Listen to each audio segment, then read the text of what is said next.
वंदे मातरम सभी मित्रों को। आज 24 अप्रैल है। आज का दिन हमारे लिए बेहद महत्वपूर्ण है क्योंकि आज ही के दिन हम राष्ट्रीय पंचायती राज दिवस मनाते हैं। यह परंपरा 2010 से प्रारंभ हुई। इस वीडियो में हम चर्चा करेंगे कि पंचायती राज व्यवस्था या स्थानीय स्वशासन जिसे हम कह सकते हैं, इसका इतिहास क्या रहा है, वर्तमान परिप्रेक्ष्य में इसकी क्या आवश्यकताएं हैं और इसे हम कैसे प्रभावी और मजबूत बना सकते हैं। मेरा मानना है कि आज का जो ये वीडियो है ये दो पहलुओं में हमारे लिए बहुत इंपॉर्टेंट है। पहला, एक नागरिक के तौर पर बतौर नागरिक कैसा समाज हम अपने बच्चों को देना चाहते हैं, कैसी व्यवस्थाएं हम अपने चारों ओर देखना चाहते हैं। इसके लिए पंचायती राज की व्यवस्थाओं को समझना, बारीकी से अध्ययन करना हमारे लिए बेहद जरूरी है। और दूसरा, हमारे विद्यार्थियों के लिए, वे विद्यार्थी जो प्रतियोगी परीक्षाएं दे रहे हैं या जो विद्यालय स्तर पर भी अध्ययन कर रहे हैं, उनके पाठ्यक्रम में भी पंचायती राज व्यवस्थाओं के बारे में प्रश्न पूछे जाते हैं और उनमें भी काफी गहराई से इसका अध्ययन होना चाहिए। तो प्रारंभ करते हैं हम सबसे पहले पंचायती राज के इतिहास के।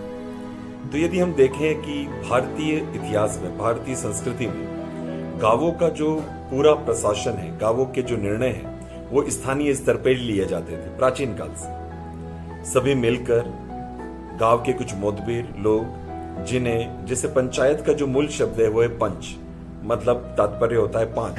तो गांव के जो महत्वपूर्ण 5 लोग हैं वो मिलकर सभी की बात सुनकर हर तरह के विवाद का निपटारा स्थानीय स्तर पर ही किया करते थे। यही पंचायती राज व्यवस्था थी। चोल साम्राज्य में पंचायती राज व्यवस्था में बहुत महत्वपूर्ण बदलाव आए, लेकिन जैसे जैसे मध्यकालीन भारत में राज व्यवस्थाएं मजबूत होती गई, पंचायती राज व्यवस्था के अंदर स्थानीय स्वशासन में बहुत ज्यादा सुधार नहीं हो पाया। अंग्रेजों के काल में हम बात करें तो वायसराय लॉर्ड रिपन के समय में पंचायती राज व्यवस्थाओं को सुदृढ़ करने की काफी कोशिश की गई। लेकिन अभी हम विशेष रूप से देखेंगे कि स्वतंत्रता के पश्चात जब भारत आजाद हुआ, इसके पश्चात किस तरह से पंचायती राज व्यवस्थाएं लागू हुई। तो सबसे पहले हम बात करते हैं कि हमारे संविधान में भारत को राज्यों का एक संघ माना गया है, मतलब हमारा एक फेडरल स्ट्रक्चर है।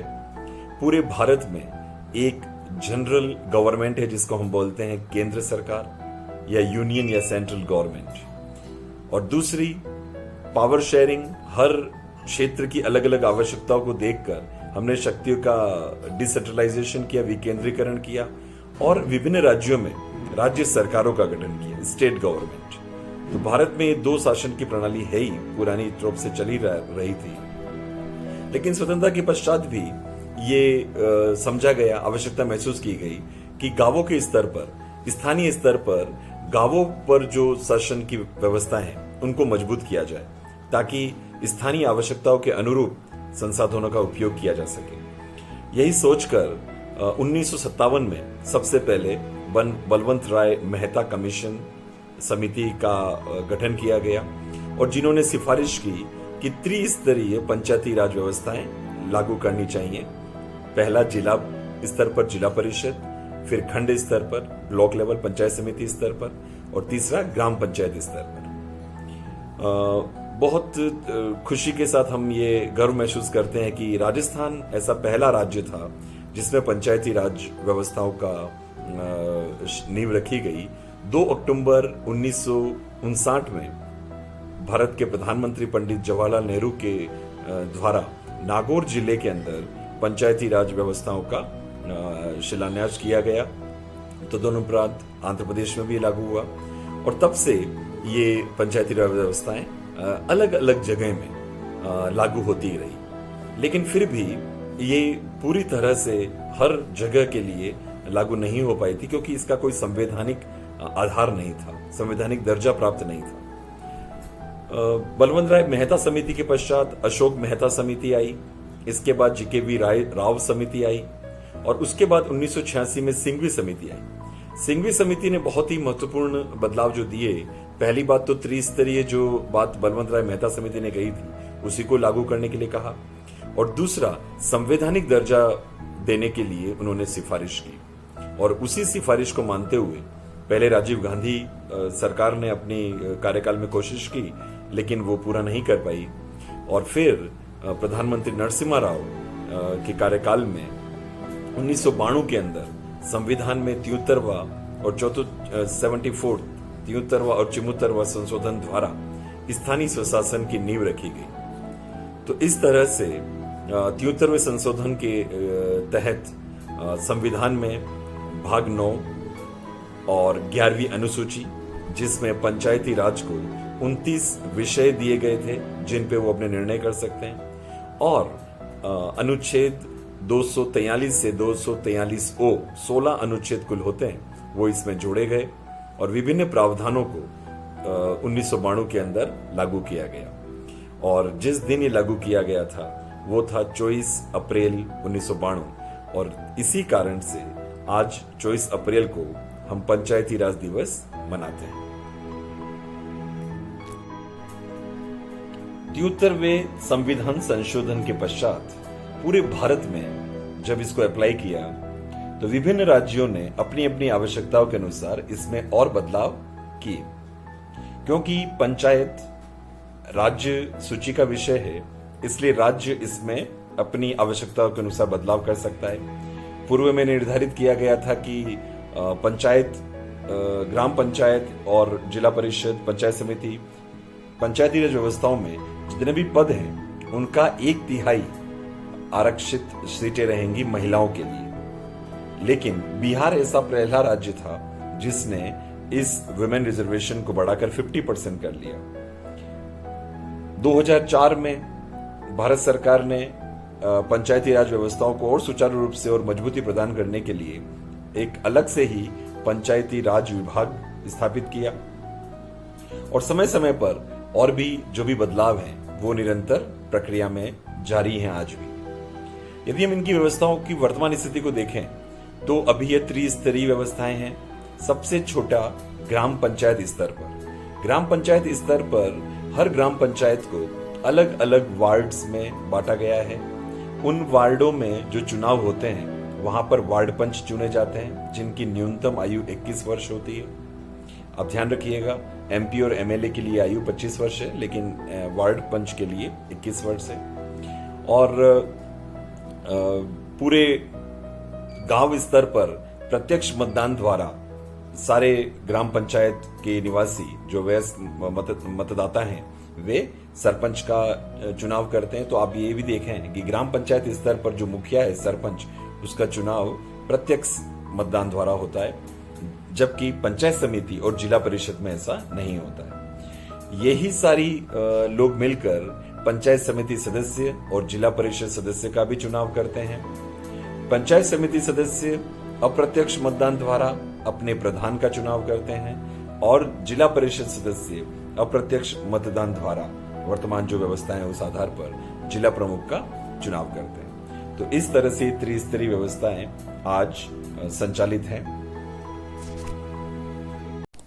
आइए अब चर्चा करते हैं ऋषभदेव ग्राम पंचायत के इतिहास की।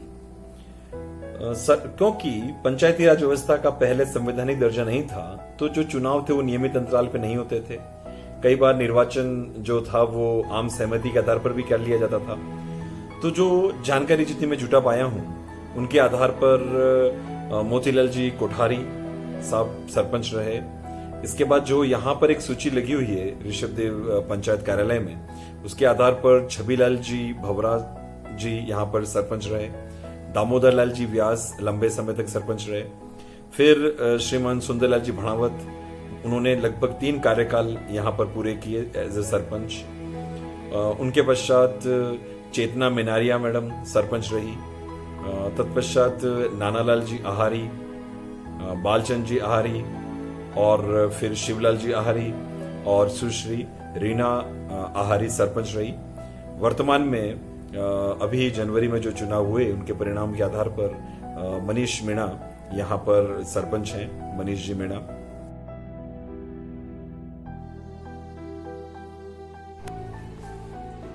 वंदे मातरम मित्रों, आज बड़े हर्ष का विषय आज हमारे साथ हैं ऋषभदेव में 3 बार सरपंच पद पर कार्य कर चुके एवं हमारे उदयपुर जिला में उप जिला प्रमुख पद पर कार्य कर चुके, जिन्हें हम कह सकते हैं ऋषभदेव के पंचायती राज व्यवस्था के विश्व पितामह आदरणीय सुंदरलाल जी भणावत साहब।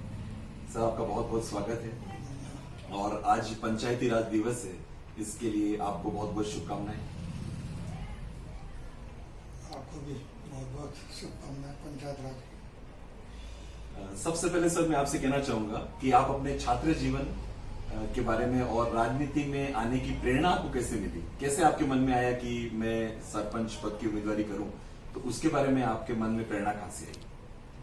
मैट्रिक पास करने के बाद एमबी कॉलेज में पढ़ने गया तो वहाँ जो छात्र संगठन था उनके संपर्क में है और फिर वहाँ से मैंने पीयूसी पास की और इसके बाद मैं डूंगरपुर कॉलेज में चला गया।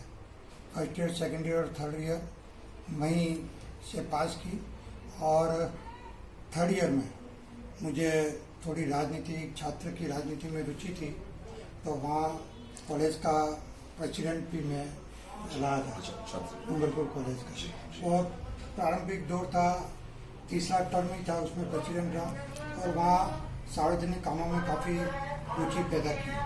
फिर जो ही बीए पास की 65 में और 66 में ही जनसंघ के संपर्क में आया भानु कुमार जी शास्त्री और लोगों के, तो उसमें रुचि पैदा हुई और मैं जनसंघ का सदस्य बन गया। वहाँ से राजनीति चालू और लगातार इसके बाद चलती रही।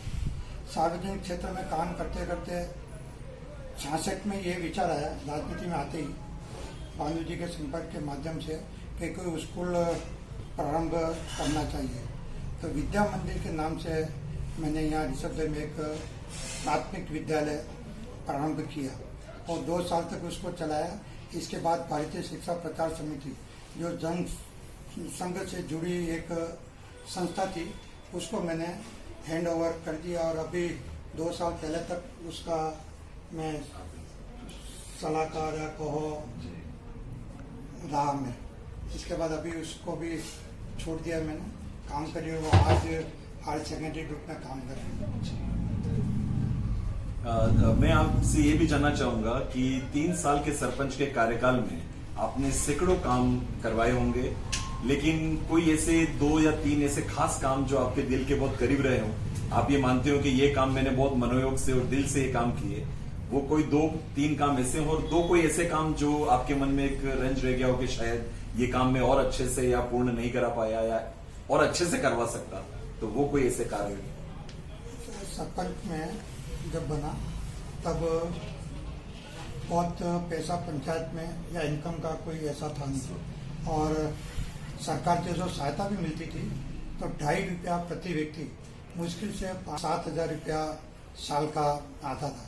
परंतु बेड़ो सिंह जी ने गांव में कामों की दृष्टि से काम के बदले अनाज स्कीम चालू की और उसमें कच्चे कामों को प्राथमिकता दी जाती थी। 60-40 की दृष्टि से काम चलते थे, पक्के काम करवा नहीं पाते थे। परंतु मैंने अपनी टीम के सहयोग से इनकम कैसे बढ़े उस दृष्टि से सबसे पहले हॉस्पिटल के सामने जो पड़त जमीन थी उसको नीलामी करके बेची और दुकानें बनाई। इसके बाद आपने देखा होगा बस स्टैंड के बाहर पंचायत घर के नीचे जो दुकानें बनी हुई है वो भी मैंने मेरे कार्यकाल में बनाई और वो तो खैर इनकम की दृष्टि से मैंने काम किया। परंतु सबसे बड़ी मैं सोचता हूँ कि उदयपुर जिले में रेफरल हॉस्पिटल सबसे पहले खुलवाया तो ऋषभदेव में खुलवाया और वहाँ शायद आज भी कई लोगों को ध्यान में नहीं है, 2 वार्ड जो अभी भी हैं वो पंचायत के माध्यम से बने हुए जो हॉस्पिटल में बाहर गए। और एक तो हमारे मित्र नारायण जी हैं, उनके भाई की कोई ज़मीन थी भंडारी की, तो मैंने उनसे संपर्क करके वो सारी ज़मीन हॉस्पिटल को डोनेट करवाई। तो आज उसका विस्तार हुआ है और अपने कार्यकाल में राजनीतिक प्रभाव की वजह से girls secondary school, higher secondary school और जो आज हायर सेकेंडरी स्कूल चल रही है, देवस्थान का था कि ये मेरी जगह है, तो उनसे भी पूरी लड़ाई लड़के अपने पक्ष में फैसला करवा के वहाँ हायर सेकेंडरी पूरी बिल्डिंग क्रमोन्नत भी करवाई और पूरी बिल्डिंग शायद वो मेरे कार्यकाल में बनी हुई, जो आज भी बनी हुई है। तो बड़ा मेरे कार्यकाल में मुझे बड़ा संतोष है कि मैंने ये काम करवाया। उप जिला प्रमुख के कार्यकाल के तौर पर कार्यकाल के बारे में कोई आपको- उप जिला प्रमुख के नाते सीधा कोई लिंक तो रहता नहीं है, परंतु उप जिला प्रमुख के नाते अपने विधानसभा में 3-4 पंचायत समितियां थी, वहाँ नियमित बैठकों में जाता। इसके बाद सरकार की स्कीम से हर पंचायत में जो कैंप लगते थे, मैंने शायद अभी वर्तमान में 110 पंचायत है, उस वक्त पहले कम थी, अभी बड़ी 110 होगी। एक भी पंचायत ऐसी नहीं रही जिसमें मैंने जाके सरकार की जो जो योजना है उनकी जानकारी देना और उनका लाभ कैसे लेवें ये जनता को समझाने का प्रयास किया। और मैं सोचता हूँ आज जो उस वक्त खाते खुलवाना और जो सारा प्रयास किया, आज जनता को लाभ मिल रहा। आज लग रहा है कि मोदी की स्कीम से सीधा लाभ कैसे जनता को मिले, और वो आज सबको दिख रहा है। इस लॉकडाउन में आज निर्णय होता है दिल्ली में और कल सीधा उनके खाते में पैसा आ जाता है। तो ये जनता को जागृत करने का भी हमने प्रमुख के नाते काम किया। और एक क्षेत्र की जो भी समस्या थी वो जिला परिषद के माध्यम से उठाने का प्रयास किया, उसका समाधान भी मैंने समय समय पर किया है। अंतिम क्वेश्चन में ये आपसे करना चाहूंगा कि आज की नई जनरेशन भी राजनीति की तरफ आकर्षित होती है, तो जो नए जनरेशन है, जो नए लोग आ रहे हैं, उनको आप अपने लंबे अनुभव के आधार पर क्या सीख देना चाहेंगे, क्या संदेश देना चाहेंगे कि पंचायती राज व्यवस्थाओं को, अपने गांव की व्यवस्थाओं को कैसे वो मजबूत बनाए? मेरा निवेदन है सब लोगों से, कार्यकर्ताओं से, निवेदकों से कि वो राजनीति में आवे। राजनीति एक सेवा का माध्यम है। वो आते ही समझते हैं कि मैं आज वार्ड पंच बन जाऊं, आज सरपंच बन जाऊं, आप प्रधान बन जाऊं, उप प्रधान बन जाऊं, प्रमुख बन जाऊं। तो ये सेवा का अवसर, बहुत सेवा करनी चाहिए। मौका तो कई बार आता है, कई बार ऐसा भी होता है कि नहीं आता। मेरे लंबे राजनीतिक जीवन की बात करूं, मैं सन 66 में राजनीति में आ गया, परंतु जिलाध्यक्ष के नाते कभी मेरा मौका नहीं मिला। उप प्रमुख के पहले मैं जिलाध्यक्ष बना और मैं संतुष्ट हूँ कि वो मेरा कार्यकाल बहुत अच्छा रहा, सक्सेस गया। और आज भी लोग याद करते हैं कि भाई जिलाध्यक्ष जो फील्ड में लगातार घूमता है, तो ये मौका का इंतजार करना चाहिए। आप राजनीति में सेवा करते रहो, मौका तो समय आएगा, मिल जाएगा। और जरूरी नहीं है जनता की सेवा के लिए आवे तो काम करें, जनता अपने आप आपकी इज्जत करेगी, चाहे पद पे आप हो नहीं हो। तो मेरा तो युवकों से यही निवेदन है कि सेवा के भाव से राजनीति में आवे और काम करें, तो अपने आप उनको मौका आगे बढ़ने का मिलेगा। नवयुवकों के लिए बहुत अच्छी सीख सर ने दी। कर्म करो, फल की इच्छा मत रखो, और दूसरा व्यक्तिगत हित से पहले समाज के हित के बारे में सोचो, तो आपका भी हित उसी में जुड़ा हुआ है।